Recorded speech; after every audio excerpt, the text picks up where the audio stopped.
folks, Sylvia's here, back on Leaf. I don't have any gold on me, good to know. This was going to be a shorter, or this was going to be a video where, sorry, I'm screwing up what I'm saying. This was going to be a video where I'm falling apart. I'm just completely falling apart right here. What is that? Chocolatey dragon scale legs. Rusty winged helmet. Interesting. Tatty dragon scale legs. Yeah, okay, so what I was going to say before my brain stopped working was, God, I'm terrible today. Let's go to this more northern spawn. Nah, I went to that one last. Actually, on that note, do I have a boss for killing the name of? Wow, I'm doing terrible right now. I just want you guys to know that I'm completely don't know what I'm doing. Alright, yeah, well, I guess we'll go kill fleshcrawler. That'll be the purpose of the video. I was going to do something besides just task ancient scarabs for this one. However, time is a little tight because server save is in like 47 minutes. And I'm not prepared to do something else.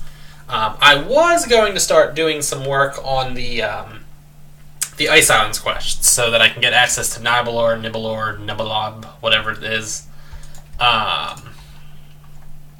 I wanted to get access to that, and I also want access to Helheim because I would like to try tasking Bone Beasts there next time, because Ramoa was kind of a pain. That staircase was rough. Plus, while Ramoa is nice, lots of Bone Beasts, the ghosts kind of suck, and also I'm getting a lot of experience points on Ramoa from the water elementals from the giant spiders, although those could be avoided. But I'm also getting a lot of extra experience points from things. From demon skeletons and crypt shamblers. I'm obviously not mentally prepared for this video today. I'm not doing so hot. Let's do this. It's go time.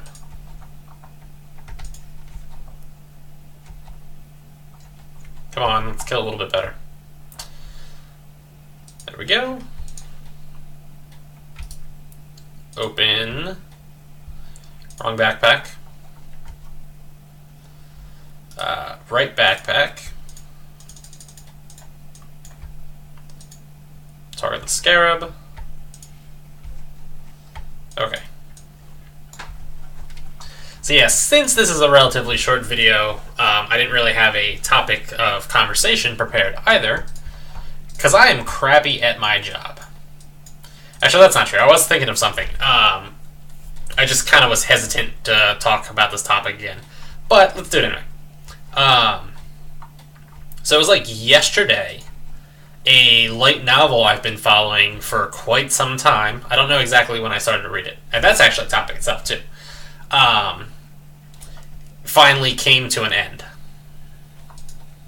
Sevens, it was called. Which I found to be a quite enjoyable novel, actually. I really like Sevens. 343 chapters, and like decent sized chapters too. There's this other light novel I read called The Demonic King Chases His Rebellious Wife, the Good for Nothing Fourth or Miss or something like that. It's kind of crap, like I wouldn't recommend it, but I've invested the time. But the chapters of that are less chapters and more like pages. That's why the group translating it can release a chapter every... they basically do a chapter every day. Sometimes they do 2 chapters a day. Because it's just so incredibly... Like, the chapters are so tiny. But they're up to, like, chapter 950 or something.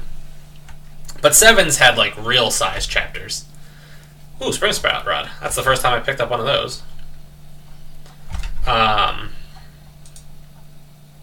So yeah, Sevens came to an end. There's still like 2 epilogue chapters or some such like that. But I was kind of disappointed. I was like, man, it's another thing like that's been with me for probably like 2 years. I've been following Sevens. Like just a part of my life ended. Sevens got like a decent amount of bad reviews if anybody is going to go like check it out, because they say the main character is like feckless and spineless kind of. He totally is. Don't get me wrong, but that's his charm. It's got a harem in it, which like I'm usually not a big fan of, for reasons I've espoused on before. But Sevens does it well because it's not like okay. So like I think the standard like harem manga is like To Love Ru, where there's this like stupid average guy who's just like, I'm just a like happy-go-lucky dude, and who's constantly like falling into perverted situations with girls. That's like the standard harem anime manga. In Sevens, there's like a clear like political side to his harem, and also there's the fact that like he doesn't want it and he's being like forced upon him because of the political aspect. That's not what I meant to do. So it makes for like a kind of a funny thing, and it's like he gets a person that can, their mind is like the people have skills, and the person's mind is like a supercomputer kind of, where it can like look at all the available data that it's acquired, and then like basically predict things by running a simulation. So he gets this person that can do that, and he's like, okay, so the most important question is, who do I have to make be the legal wife so that the empire doesn't get destroyed afterwards, kind of thing. But yeah, I'm all sad it like ended. And then I think to myself, especially with those like long-running ones, every time I'm reading one of them, whether or not it's a manga, whether or not it's a light novel, whether or not it's some random dude's like fan fiction or, you know, written thing, whatever it is, I always think to myself after a while, I say to myself, I wish I knew when I had started reading this. Like, how long have I actually been following Sevens? Because I kind of don't know. And I think that with a lot of things, like, a lot of times when it comes to an end, but also not. And I also don't remember, like, there's this manga I really like. It's called Kingdom. It's about the like rise of the state of Qin and like the Qin unification wars, they're called. It's really interesting, and I'm pretty sure I started reading it when it was around chapter 130, I think. But I don't remember exactly. And I can't, because, like, you know, obviously it was at chapter 130 in, like, the translation. Of course, I didn't start reading it at chapter 130. I read at chapter 1, but that's where the translation was, at 130, I think. So all I can do is, like, try to remember what the numbers were. I probably, like, clicked on it at some point and, like, looked at a couple of the pages to see if, like, this was something that I'd be interested in the first place. But I don't remember. Wow. Okay. Oh, and there goes my wall. Lol. This might not have been the best choice. This was definitely not the best choice. Get away! You a jerk! Crap. Alright. Let's reload the arrows while we're at it. Oh, good. A respawn.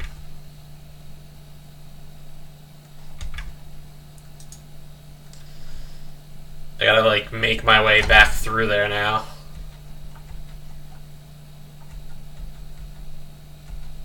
And where's the other one at? That's a good question. Where is the other one at? Did I just lose one? Maybe it puffed itself? No, those are summons right there. Are you a summon? You're not a summon. Huh. Well, I obviously don't need the plate armor. So where'd it go, then? Okay. That's a little strange. But yeah, so I always say that to myself, like, oh man, I wish I had taken note of when when I started following it. So not only so that I know like how much progress has been in the story, but also so that I can be like, oh, I've been following Kingdom for like 4 years or something like that. Now, at least with Kingdom, because I'm pretty confident. Am I not attacking him? I'm not attacking him. Okay. I'm pretty confident it was around chapter 130. If I go on any kind of like manga website that lists the dates the chapter came out, I can probably sort of figure it out. Also worth mentioning, at the time, the group doing translations for Kingdom was Turnip Farmers. That's what they call themselves. And they were doing 2 releases a week. One at the beginning of the week for 3 chapters, and then one at the end of the week for 2 chapters they were doing. So they were doing 5 chapters a week. I'll say this too, just on a side note. A lot of stories and things, and like manga, are a lot better when you're bulk reading them. Like sitting down and reading a huge portion of like Kingdom, for instance, is a lot more enjoyable. Don't get me wrong, Kingdom is still a good manga. It's something I like. It's one of my favorites, actually. I really enjoy Kingdom. But the actual... I mean, this is kind of an issue with a lot of manga, especially weekly serialized ones, because they only have, like, the chapter's only 18 pages. There's usually a page that's kind of a, like... not necessarily like a recap page, but there's usually a page that's kind of like... nothing is progressing at all in the plot. It's just kind of a, like, this is what was happening, you know, like, we're attacking this city. And then they kind of just show you a page of, like, the people attacking the city. So that way you can be like, right, they were attacking the city, okay. So, like, no real progress, and then there's usually, like, a title page or something like that. And there's always a page that's, like, at the end where it's like, oh, and crazy things are happening now to get you to come back. So, like, that 18 pages is usually, like, closer to 15 or 14. So you get a lot less content than you would actually think. So when I was getting Kingdom 5 chapters a week, I was like, oh, man, this is awesome. And now that I'm getting Kingdom, like, a half a chapter a week, because they're kind of sometimes slow on the translation, I'm just kind of like, ew, yeah.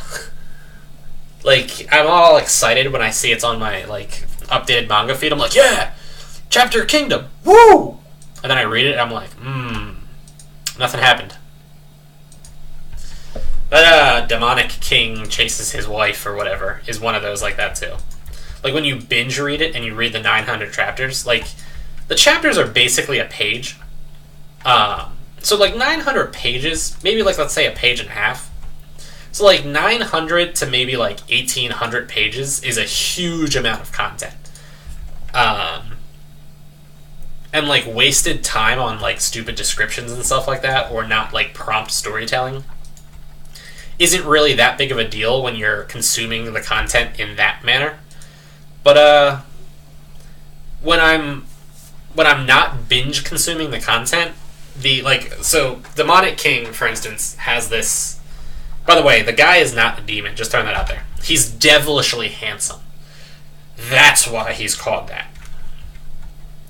It has this weird thing where they constantly describe the male lead character, and they're constantly like, his flawless jade-like skin, his majestic Adam's apple, his godlike eyebrows. And for a chapter that's a page and a half long, to be devoting like 3 paragraphs talking about this guy's like bridge of his nose and his Adam's apple is not really the most effective use of your characters. It's like, yeah. So yeah, when I'm like, oh man, got a chapter of Demonic King, and then I read it and it's like a page and a half of no real plot progress, and then also them like talking about this guy's earlobes or something. Like, oh, he's got amazing earlobes. Like, I don't care about your earlobes, dude. Nobody cares about your earlobes. Why would you ever write about some dude's earlobes? It doesn't even make sense.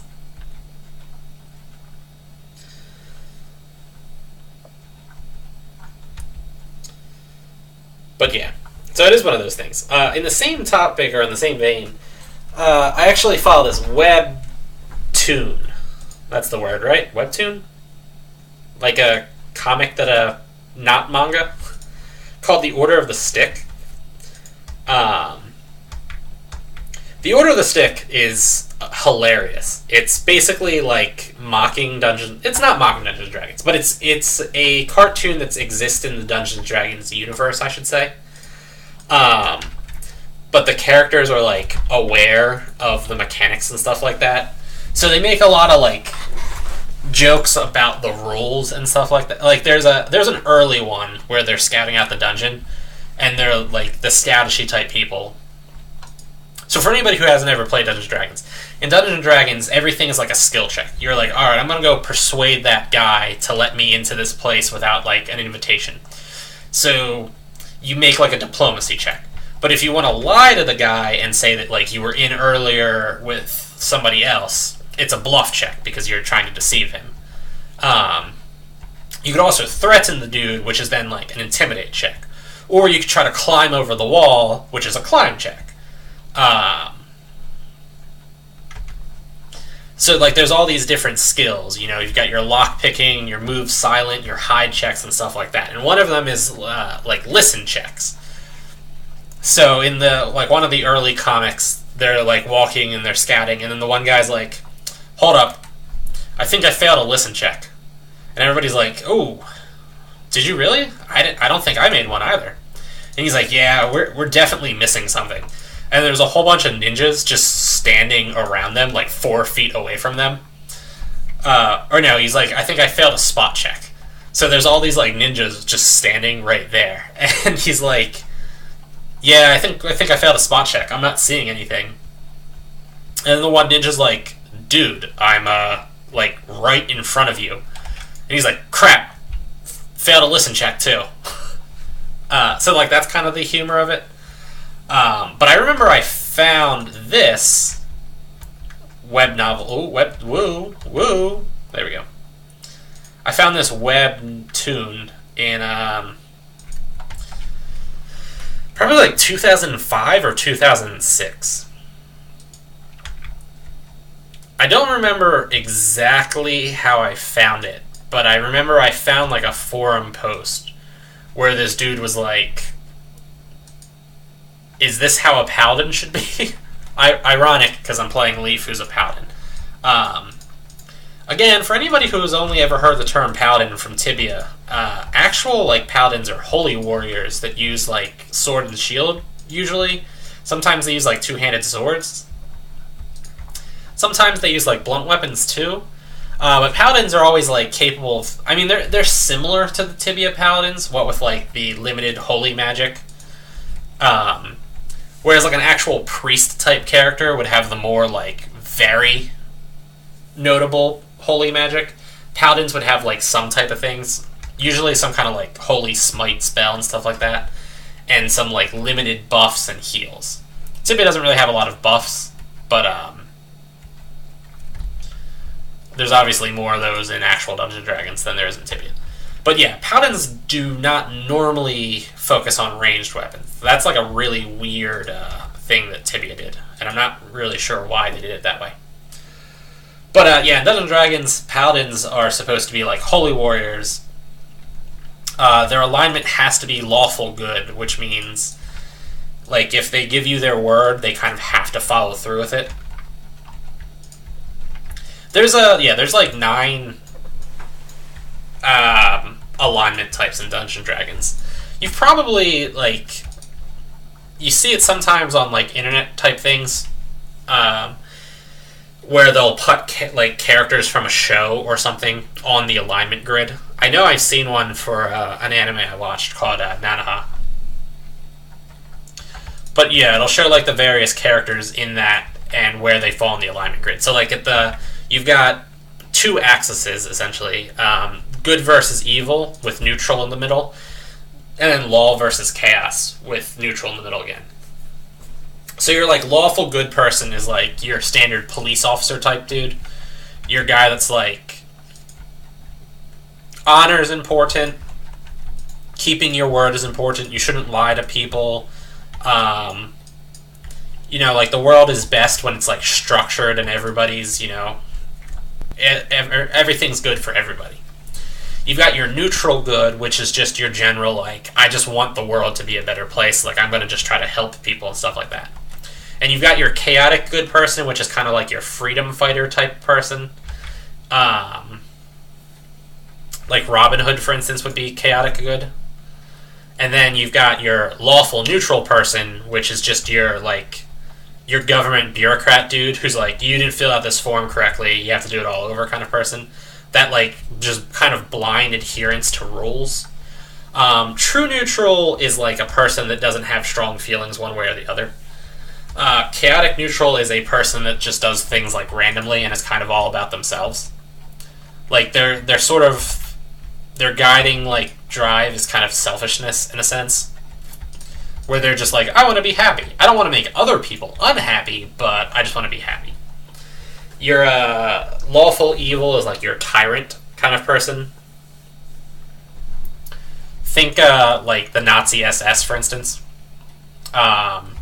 Neutral evil is just kind of your, like, dude that just hates people and kills people. And then chaotic evil is, like, your, like, crazy psychopath person, essentially. Anyway, so, like, paladins in the Dungeons & Dragons universe have to be lawful good, and this has actually been a while, so I'm sort of not remembering it perfectly. But there's, like, penalties if they violate it, and they can, like, lose their paladin powers. But a lot of times, paladins, when they're in a group with other people, they bring, like, they cause, like, inner party conflict. Because the party's like, okay, don't think I got anything cool. I mean, the hammer staff is 8k. That's not a lot.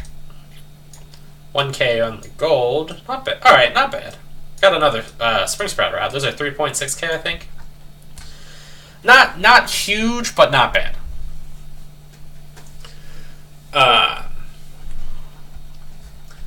So yeah, though, they end up having a lot of, like, inter-party conflicts because, like, the party will be like, the easiest way for us to handle this situation is, like, we need to get this key from this dude, right? So we'll just break into his house and, like, steal the key. We know he's a bad dude. Like, he's a slave trader. Slave traders are technically legal, but he's a bad dude. We need to get the key so that we can, like, release this slave that was captured because that slave, like, knows information about the magic sword of doom slang. I don't know. I'm making crap up right now. So they'll be like, all right, we'll break into the house and just, like, steal it from him while he's at work, and then we'll have the key so that we can release the slave. And the paladin will be like, nope, breaking and entering is against the law, stealing is against the law, we can't do that. So the paladin will, like, force the team to go negotiate with the slave trader, who will ask them to do some, like, absurdly long and annoying quest or make them pay a huge amount of money. Where everybody's like, dude, can we just, like, steal it? Or, like, the slave trader will actually be, like, a legitimately, like, evil person that, like, captures innocent people or something like that. And everybody else will be like, let's just kill him and take it. And the paladin will be like, no, we have to bring him to justice first. He has to go on trial. Kind of situations.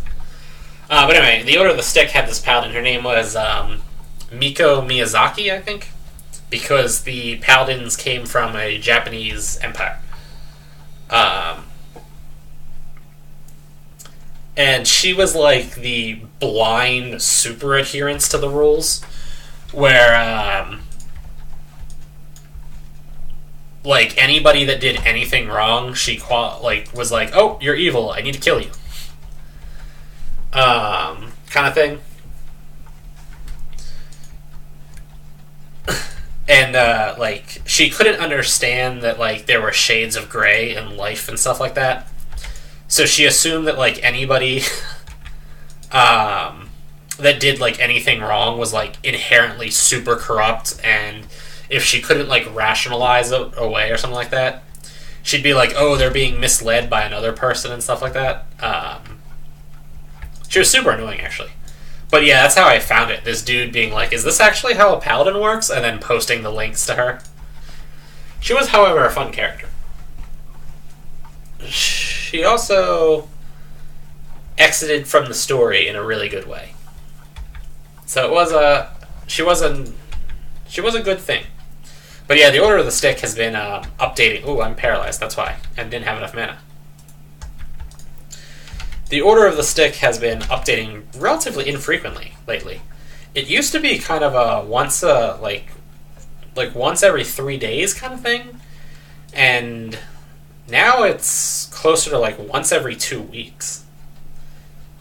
But yeah, it's like I've been following the Order of the Stick anywhere between like 12 years now, which is crazy to me. Once again, though, while I know that stuff with Miyu Miyazaki was already released when I started reading it, I don't know how long she had been a character, because she's been in it for like several strips. It's up to like 1,000 now or something like that. Order of the Stick was really fun, by the way. They're called that, by the way, because they're stick figures, mostly. I mean, they're like drawn-in stick figures, but they're stick figures. That's why they're the Order of the Stick. I do, however, feel like if you don't have a basic understanding of D&D, you'll miss a lot of the inside jokes. I think you'll understand enough of it to enjoy it, but you'll miss some of it.